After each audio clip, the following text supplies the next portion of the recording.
Friends, welcome to रोजगार with Goldy Chaudhary. Friends, आज की होगी हमारी हिस्ट्री की क्लास।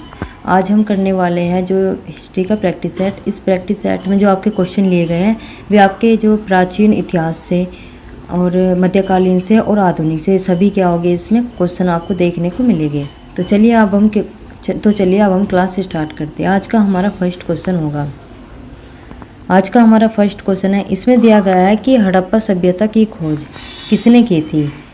तो जैसे कि आपको चार ऑप्शन दिए गए हैं। फर्स्ट में दिया गया है दयाराम साहनी, सेकंड में दिया गया है राखल दास बनर्जी, थर्ड में क्या है इसमें एम वत्स और फोर्थ क्या अन्य। तो इसका सही जवाब क्या होगा? इसका सही जवाब होगा ऑप्शन ए। हड़प्पा सभ्यता की जो खोज किसने की थी? दयाराम साहनी ने। अब इसमें पूछा जाता है कि जो हड़प्पा सभ्यता से क्या आपके पास है 6 क्वेश्चन। तो आपका ये अपने आप में एक चैप्टर है हड़प्पा सभ्यता, ठीक है ना, प्राचीन भारत में। जब हम इसका थियोरेटिकल पार्ट हम पढ़ेंगे तभी आपके समझ में आएगा। लेकिन हम क्या है इसमें जैसे भी आपको कोई भी टॉपिक मिलता है हम उसमें 4 से 5 क्वेश्चन या जितना भी हमें लगेगा वे हम साथ के साथ ही बताते हुए चलेंगे। ज़्यादा हम इसलिए नहीं बता सकते क्योंकि इससे क्या होगी कि वीडियो काफ़ी लेंथी होगी और इसमें क्या फिर बच्चे वीडियो को स्किप करते हुए चलेंगे और इससे क्या होगा कि जो क्वेश्चन ज़रूरी है वे भी शायद छूट जाए। तो इसलिए हम एक क्वेश्चन के साथ ज़्यादा क्वेश्चन नहीं बता सकते। इसलिए जितने लग रहे हैं हमें क्वेश्चन इंपॉर्टेंट से वही बताते चलेंगे। जैसे कि इसमें दिया गया है कि हड़प्पा सभ्यता में क्या है कि हड़प्पा सभ्यता से क्या क्या क्वेश्चन पूछे जा सकते हैं।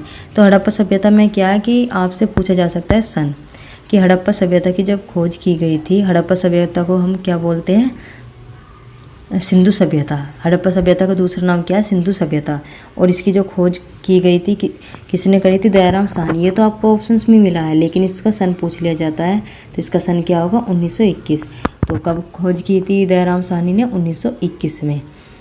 और यदि आपसे पूछने लगे कि जो हड़प्पा सभ्यता है वह कौन सी नदी पर है तो वह कौन सी नदी के किनारे है? तो यह है रावी नदी के किनारे।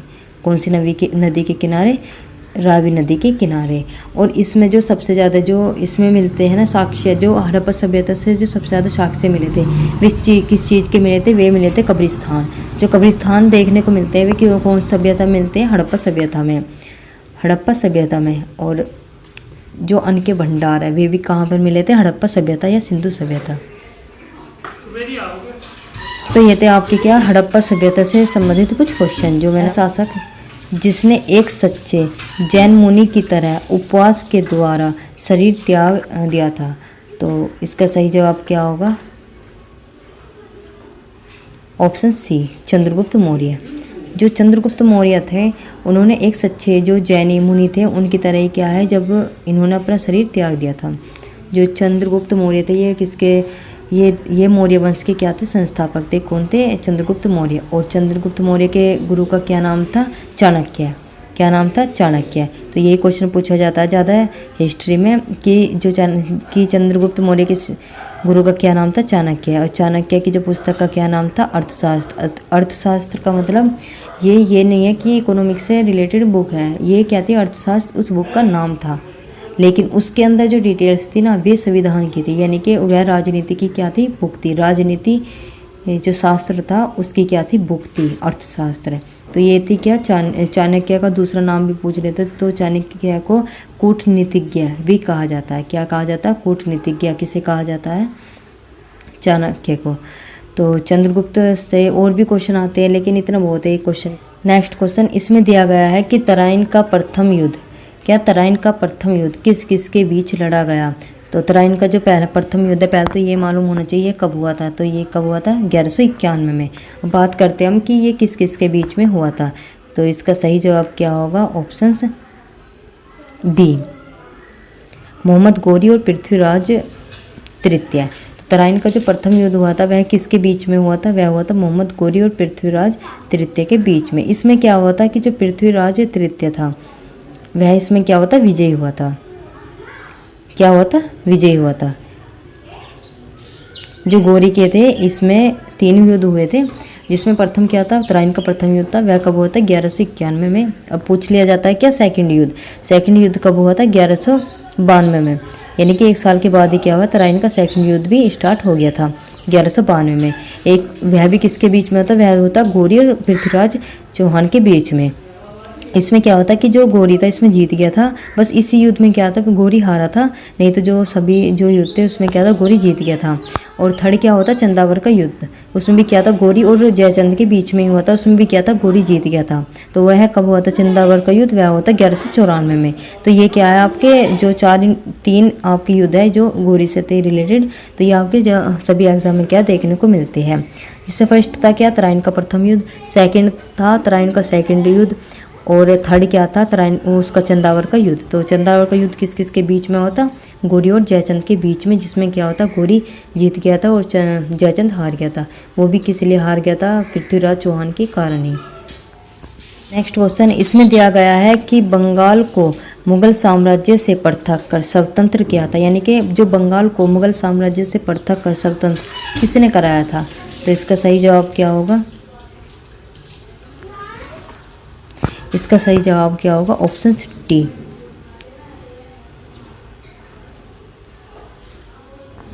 यानी कि बंगाल को मुगल साम्राज्य से अलग कराने में क्या इन सभी का क्या था हाथ था, मतलब इन सभी ने क्या था योगदान दिया था बंगाल को मुगल साम्राज्य से अलग करने में। जिसमें क्या था मुर्शिद कुली खां था, सादत खां था और सरफराज खां, ये तीनों क्या थे, ये भी थे और इनके साथ और भी थे। बीच में क्या थे बंगाल को अलग करने के लिए बहुत युद्ध भी चले थे, जैसे कि बंगाल को मुगल साम्राज्य से अलग कराने के लिए युद्ध भी हुए थे।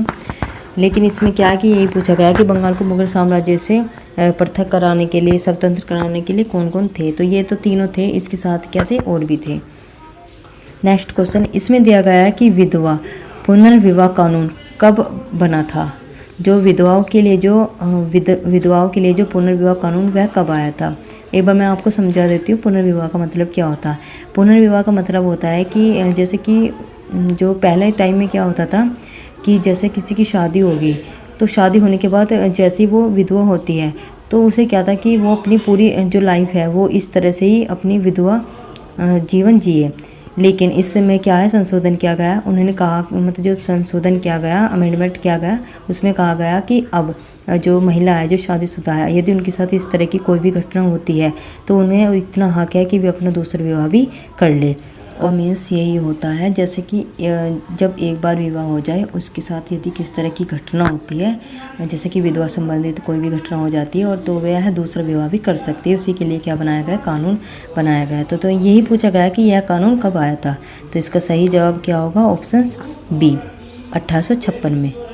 1856 में जो यह विधवा पुनर्विवाह कानून आया था उस टाइम पे ये भी पूछ लिया जाता है कि जब 1856 था उस टाइम पे जो गवर्नर जनरल थी वह कौन थे। तो वे कौन थे हमारे लॉर्ड कैनिंग कौन थे, कैनिंग थे।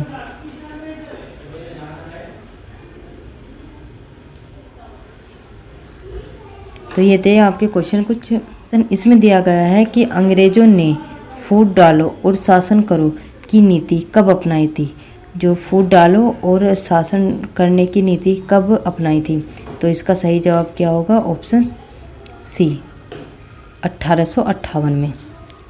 1858 में क्या है फूट डालो और शासन करो की नीति किसने अपनाई थी, अंग्रेजों ने अपनाई थी। और जो 1857 की क्रांति हुई थी उसके ही एक साल के बाद 1858 में काफ़ी देश में काफ़ी चीज़ देखने को मिली थी 1858 में, क्योंकि उस टाइम पे क्या है पहली बार इलाहाबाद दरबार लगा था। क्योंकि 1857 की क्रांति से क्या है कि पूरे भारत में कहीं ना कहीं जो स्वतंत्रता का पहला कदम क्या था 1857 की क्रांति थी, उसने क्या था कि अंग्रेज़ों को कहीं ना कहीं हिला के रख दिया था 1857 की क्रांति ने। इसलिए उन्हें जब ये लगा था कि ये भारतीय अब हमारे खिलाफ कुछ भी एक्शन ले सकते हैं तो उन्होंने क्या करा कि फूट डालो और शासन करो कि इस तरह की पॉलिसी अपनानी स्टार्ट कर दी थी। अब इसमें ये पूछ लिया जाता है कि जो 1858 में क्या क्या मतलब हुआ था। तो जैसे कि इलाहाबाद दरबार भी लगा था 1858 में। उस टाइम पे क्या था कि जो गवर्नर जनरल है उसके पद को समाप्त करके क्या बना दिया गया, वाइसराय कब से बने थे, 1858 से। जो ये पूछ लिया जाता है कि जो गवर्नर जनरल थे, जो लास्ट का गवर्नर जनरल कौन था, लॉर्ड कैनिंग था। और जो प्रथम वाइसराय भी किसे बना दिया गया, लॉर्ड कैनिंग को ही बना दिया गया था। तो यहाँ 1858 में क्या और भी। नेक्स्ट क्वेश्चन इसमें दिया गया है कि इंग्लैंड में गृह युद्ध कितने वर्षों तक चला। तो इसका सही जवाब क्या होगा, ऑप्शन बी इसका क्या होगा, इसका सही जवाब होगा 7 वर्ष तक। तो इंग्लैंड में जो गृह युद्ध है कितने वर्षों तक चला, 7 वर्षों तक चला। देखना कोई सा भी प्रीवियस पेपर उठाकर देखना, इस प्रैक्टिस सेट से क्वेश्चन आपका होगा, क्योंकि आपके क्या कि क्वेश्चन यही पूछे जाते हैं, रिपीटेड क्वेश्चन होते हैं, क्वेश्चन यही पूछे जाते हैं। जो क्वेश्चन है ये भी पूछे जाते हैं, जो मैं इसके साथ आपको एक्स्ट्रा बताती हुई चल रही हूँ, वहाँ से आपके सबसे ज़्यादा क्वेश्चन आते हैं। नेक्स्ट क्वेश्चन इसमें दिया गया कि आर्य भारत में कहाँ से आए थे। तो जैसे कि फर्स्ट ऑप्शन है पश्चिमी एशिया, सेकंड ऑप्शन है पूर्वी एशिया, थर्ड ऑप्शन है केंद्रीय एशिया और लास्ट का ऑप्शन क्या है दक्षिण एशिया। ये तो आपसे सबसे ज़्यादा पूछा जाता है कि आर्य भारत में कहाँ से आए। तो आर्य भारत में कहाँ से आए, तो इसका सही जवाब क्या होगा, ऑप्शन सी केंद्रीय एशिया से। केंद्रीय एशिया से क्या है, आर्य आए थे।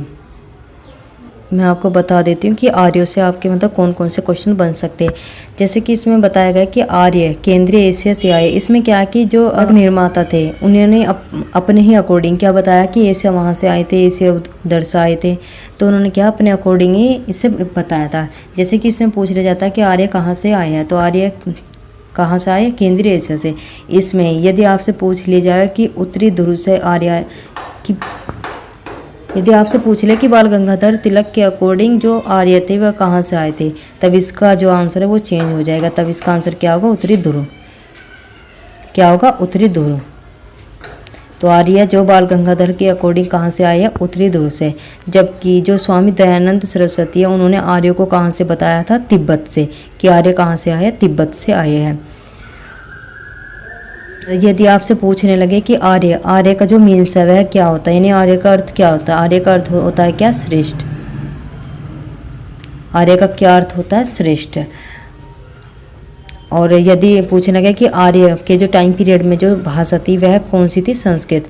कौन सी भाषा का प्रयोग किया जाता था, संस्कृत भाषा का प्रयोग किया जाता था। कब, आर्य के टाइम में। और जो आज हम जो हिंदी व्याकरण में जो हिंदी का यूज़ हो रहा है उसका जो मूल रूप क्या है, संस्कृत। यानी कि संस्कृत से पहले कोई भी इस तरह की भाषा भारत में देखने को नहीं मिली।